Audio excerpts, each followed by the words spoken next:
वरहापीडं नटवरवपुः कर्णयोः कर्णिकारं बिभ्रद्वासः कनककपिशं वैजयन्तीं च मालाम् रन्ध्रानवेणोरधरसुधया पूरयन् गोपवृन्दै बृन्दारण्यं स्वपदरमणं प्राविशद्गीतकीर्तिः। ॐ शान्ति शान्ति शान्तिः। प्रिय दर्शकों, आपका हमारे चैनल में हार्दिक स्वागत और अभिनंदन है। श्री राधे, नमो नमः।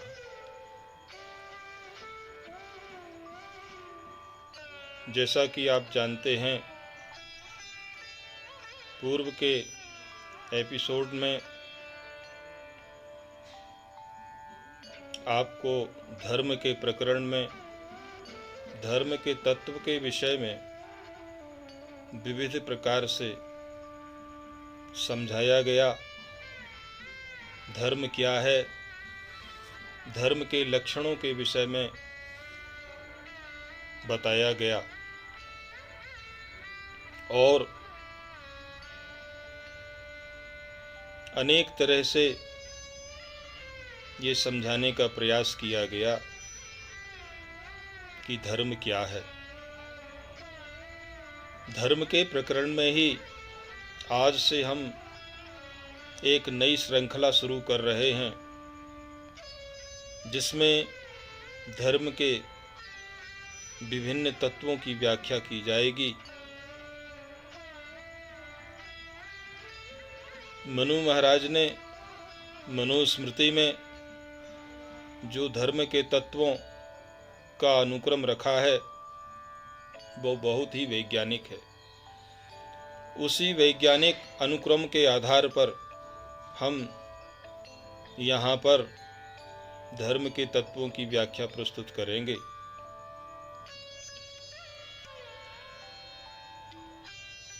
धर्म का जो प्रथम लक्षण या प्रथम तत्व है, वो है धृति।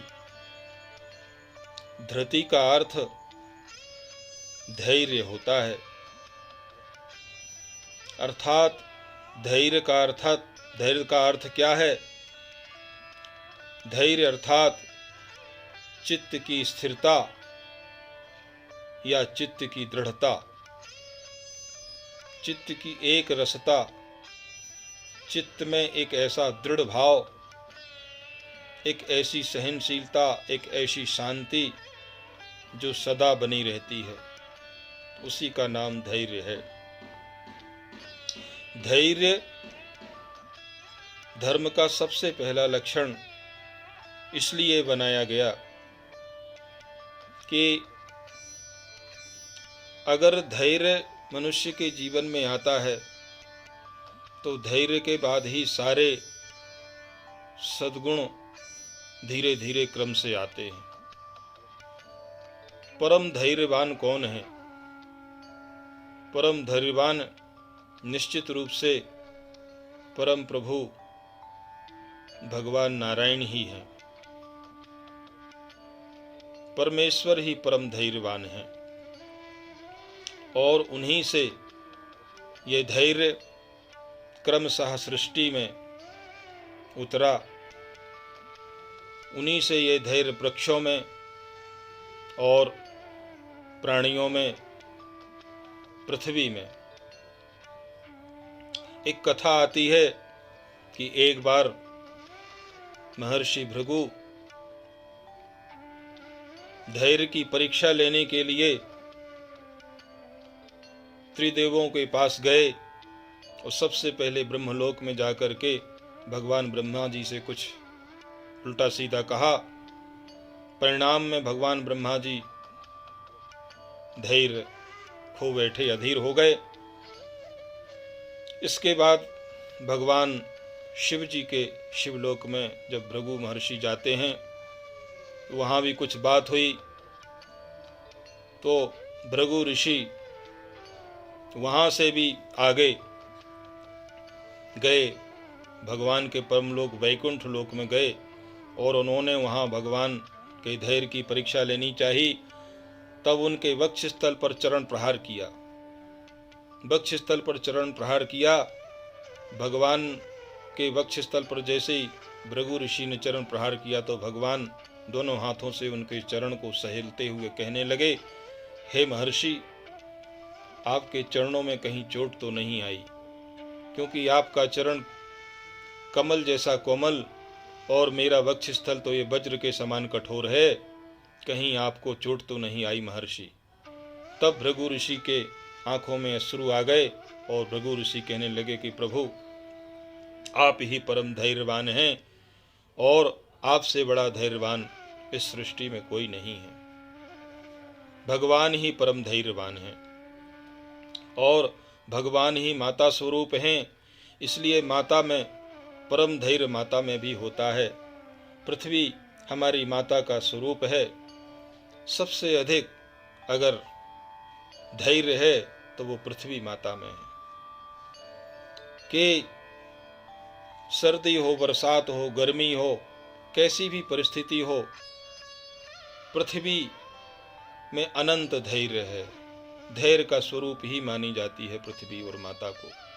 माता के साथ पुत्र कितनी भी गलती करता, संतति कुछ कितनी भी गलती करती, लेकिन माता हमेशा, माता का धैर्य इतना बड़ा है कि फिर भी पुत्र को क्षमा करती रहती है। तो इसी तरह अगर देखें कि हमारे जो सृष्टि में जो पेड़ पौधे हैं, सर्दी गर्मी बरसात सदा खड़े रहते हैं, कैसी भी परिस्थिति में खड़े रहते हैं, चाहे गर्मी हो, बरसात हो, ठंडी हो। तो धैर्य एक तरह से सहनशीलता है, सहिष्णुता है, एक तितिक्षा है, जो कि ये धैर्य नामक जो गुण होता है, जब ये व्यक्ति के जीवन में आता है तभी उसके अनंत के द्वार खुलते हैं और धर्म के दूसरे लक्षण प्रवेश करते हैं, दूसरे सद्गुण प्रवेश करते हैं। धैर्य आधार है। अब जब आधार ही नहीं रहेगा तो आधेय कहाँ से रहेगा? धैर्य आधार स्वरूप है और शेष सद्गुण जो है उसके आधेय स्वरूप हैं। धैर्य आने से ही, अनंत धैर्य आने से ही सारे सद्गुण धीरे धीरे आते हैं, क्रम से आते हैं। तो मनुष्य के जीवन में चाहे सुख आवे, चाहे दुख आवे, चाहे भूख हो, प्यास हो, मान हो, अपमान हो, उसका चित्त सदा शांत, स्थिरता और एक रसमय होना चाहिए। तभी जो है माना जाता है कि यह धैर्यवान है। तुलसीदास जी ने रामचरितमानस में लिखा है कि धैर्य की परीक्षा कब होती है? बोले, धीरज धर्म मित्र अरु नारी, आफत काल परखिए चारी। संकट के काल में धैर्य की परीक्षा होती है। बोले किन किन की? बोले जो धीरज की, धीरज धर्म की, धीरज धर्म मित्र और नारी।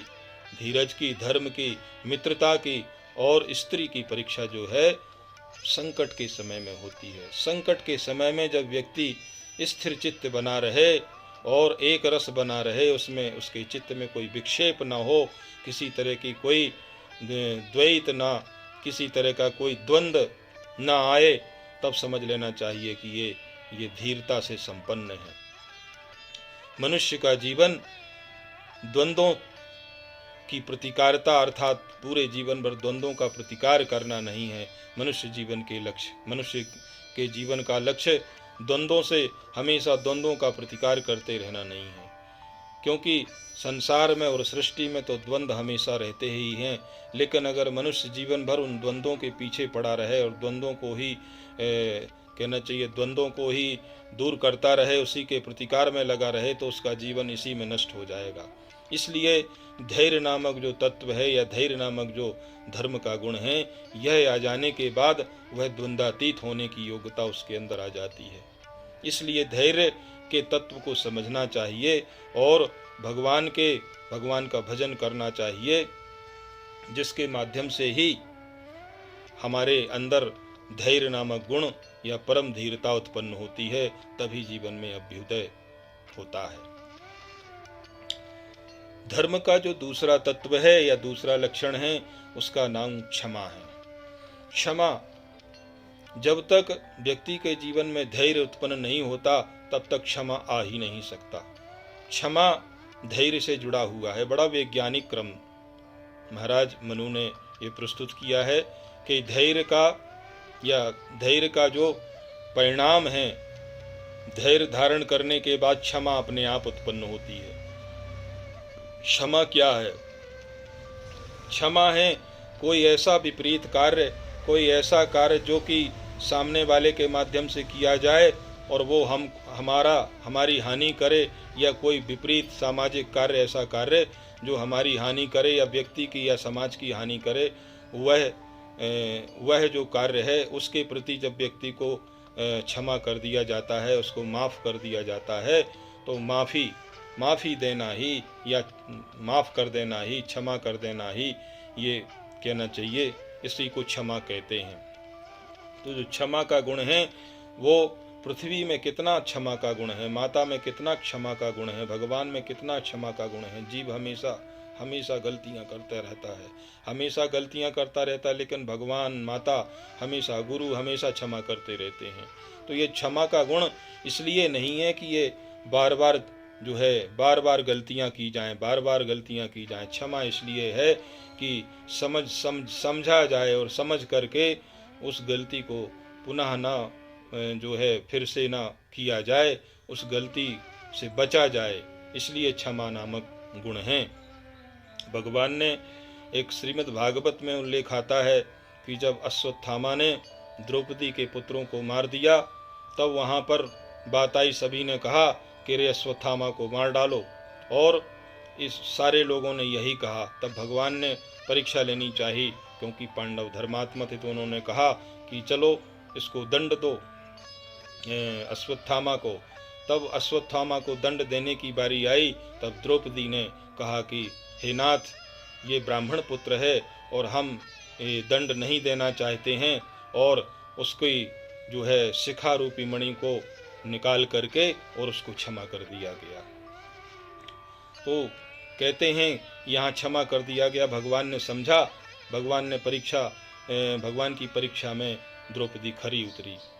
आगे उल्लेख आता है कि भगवान ने शिशुपाल की माँ को यह वचन दिया था कि शिशुपाल की 100 गलतियाँ मैं क्षमा कर दूंगा, 100 गलतियों के बाद ये क्षमा नहीं करूंगा। तो जब तक वो 100 गलतियाँ करता रहा, भगवान क्षमा करते रहे, लेकिन 100 से जब अधिक गलतियाँ हुई तब भगवान ने दंड दिया।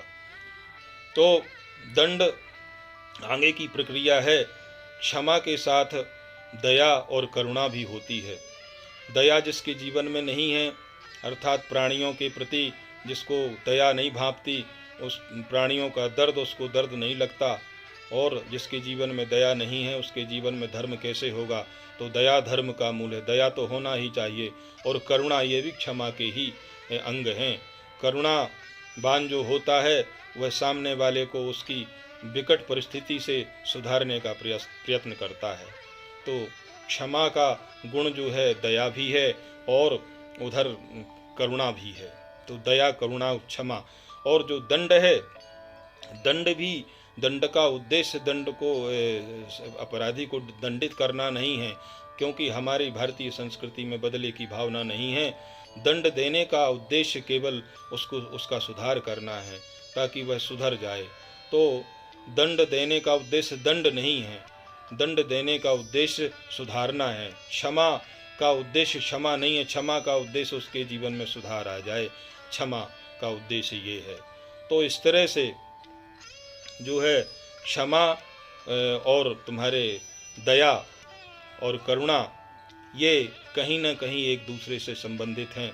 और दंड का उद्देश्य या दंड देने का उद्देश्य जो है बदले की भावना नहीं है, बल्कि व्यक्ति को सुधार करके उसके जीवन में क्रांति उत्पन्न करके उसका परिवर्तन करना है दंड का उद्देश्य। तो इस तरह से सज्जनों, आपने जो है ये धर्म के दो तत्वों के विषय में धैर्य और क्षमा के ऊपर कुछ बातें सुनी। हम पुनः आपकी सेवा में आगे आने वाले जो और लक्षण हैं उनकी व्याख्या प्रस्तुत करने के लिए आपके सामने पुनः प्रस्तुत होंगे। तब तक के लिए हमें आज्ञा दीजिए। हरिओम तत्सत। श्री राधे। नमो नमः।